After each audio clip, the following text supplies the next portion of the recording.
Nice. Ya, hai guys, gimana kabarnya nih? Semoga selalu dalam keadaan sehat ya. Mimi doakan kita semua selalu dalam keadaan yang terbaik. Nah, hari ini di tanggal 19 Oktober 2023, kita mau ke kartu kredit Bank Mandiri lagi. Kita ke kartu kredit Bank Mandiri dengan cash yang nyata.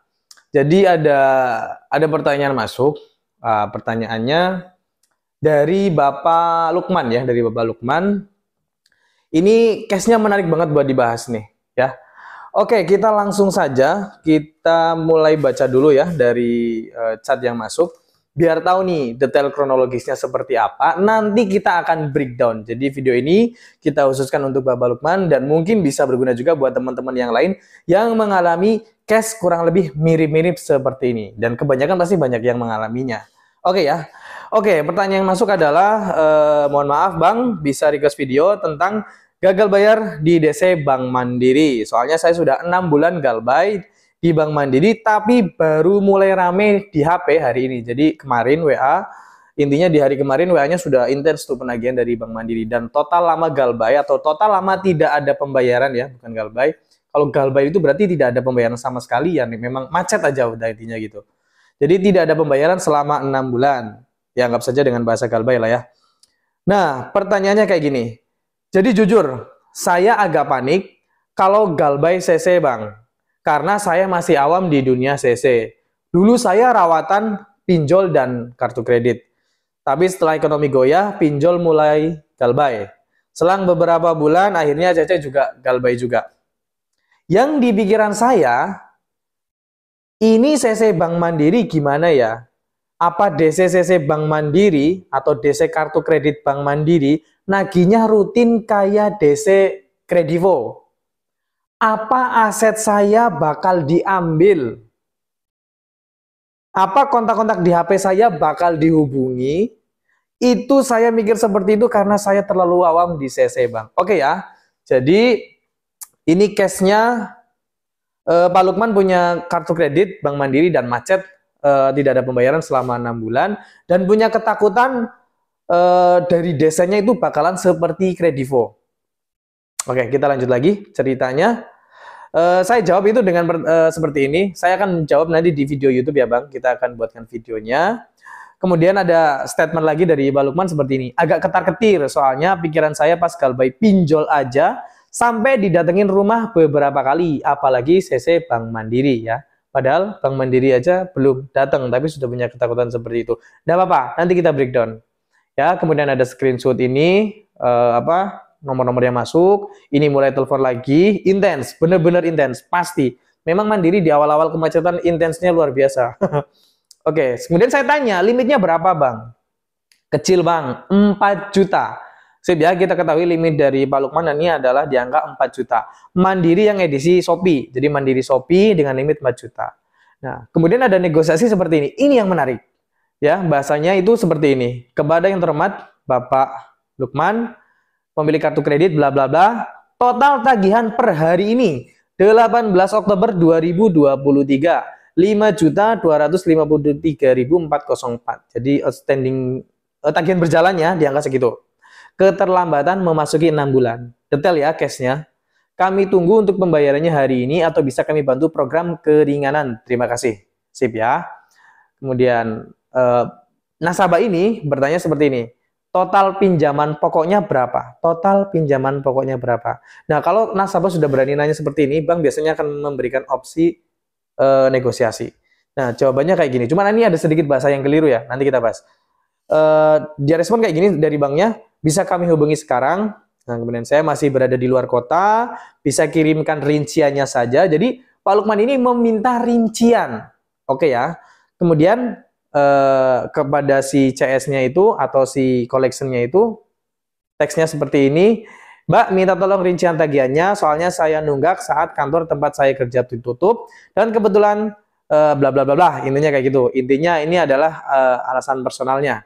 Ya, intinya ada kendala seperti itu. Oke, sip. Jadi tidak bisa login aplikasi. Oke, nggak apa-apa, nggak apa-apa. Iya, sip. Oke. Nah, kita lanjut ke poin selanjutnya. Bahasa yang dikeluarkan dari pihak penagihan adalah seperti ini. Kami bantu pelunasan sebesar 4,2 Pak. Maksimal pembayaran di tanggal 20 Oktober 2023 bulan ini ya.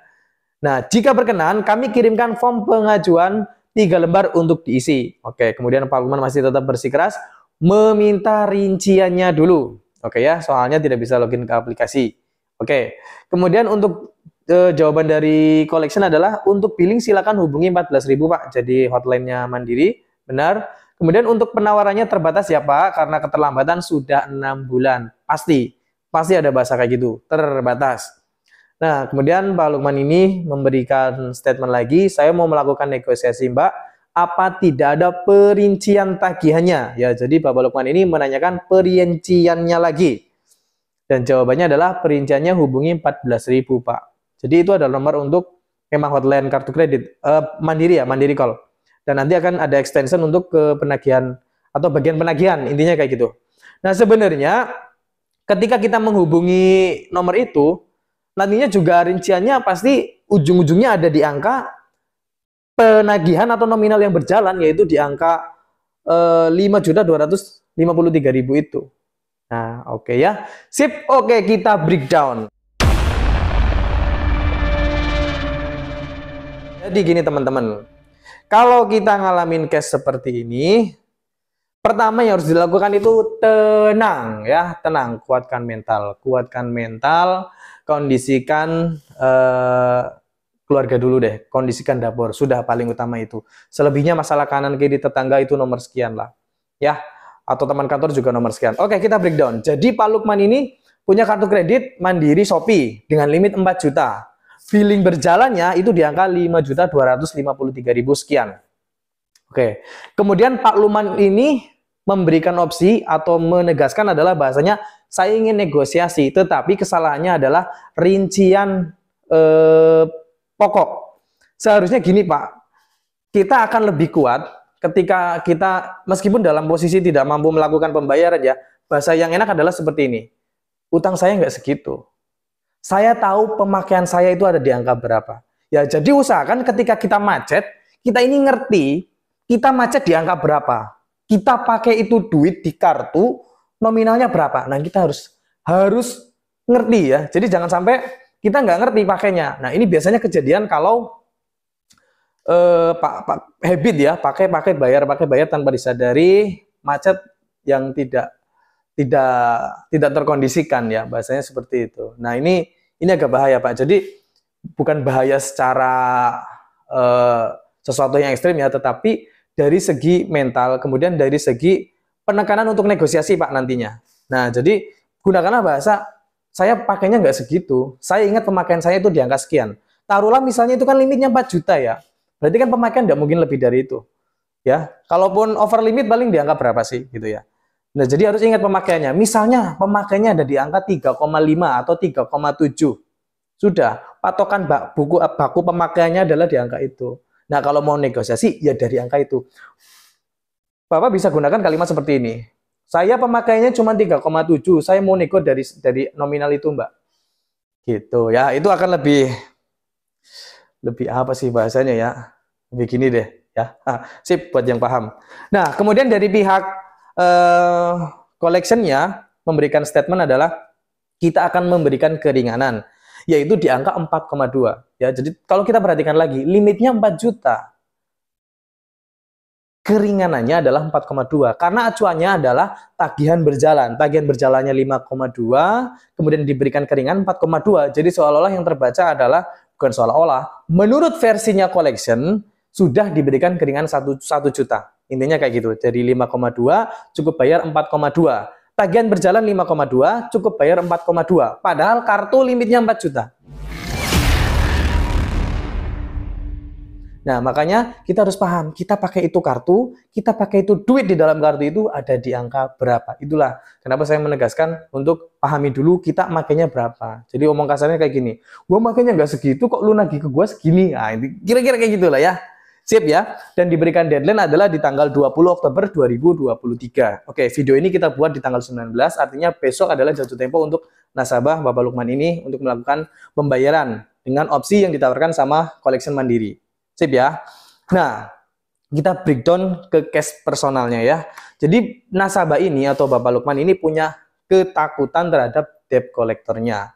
Ya, berdasarkan pengalaman dari pinjol, yaitu Kredivo. Kredivo saja Galbay sempat defisit beberapa kali, apalagi kartu kredit. Nah, oke, kita ke sini dulu teman-teman. Jadi sebenarnya debt collector kartu kredit itu tidak se ekstrim bayangan kita. Mereka punya regulasi, mereka punya SOP. Ya, bank itu regulasinya sangat jelas sekali. Tidak mungkin untuk bertindak di luar batas ya. Kecil kemungkinannya. Kecuali ada faktor X ya. Next kita bahas faktor X itu apa. Tapi kebanyakan untuk collection kartu kredit itu, apalagi dengan nominal, mohon maaf, untuk 5 juta ini masih termasuk kecil untuk kartu kredit ya. Jadi kecil juga kemungkinannya akan bertindak barbar ya. Kalau masalah intens nelpon itu sudah pasti ya. Intens nelpon itu sudah pasti karena memang mereka dituntut untuk bekerja seperti itu, untuk melakukan penagihan. Ketika nasabah tidak ada pembayaran, pasti ada yang namanya penagihan ya. Intens itu udah pasti ya kayak gitu. Nah, jadi buang persepsi bahwa DC kartu kredit itu menyeramkan. Bukan berarti kita menyepelekan ya, bukan seperti itu. Tapi ini adalah untuk menjaga mental kita. Jadi buang perasaan bahwa kita itu atau anggapan atau stigma bahwa kita itu melakukan sebuah kesalahan yang sangat besar. Oke, kita paham saat ini kita punya hutang kartu kredit 4 juta belum bisa bayar. Hanya sebatas itu.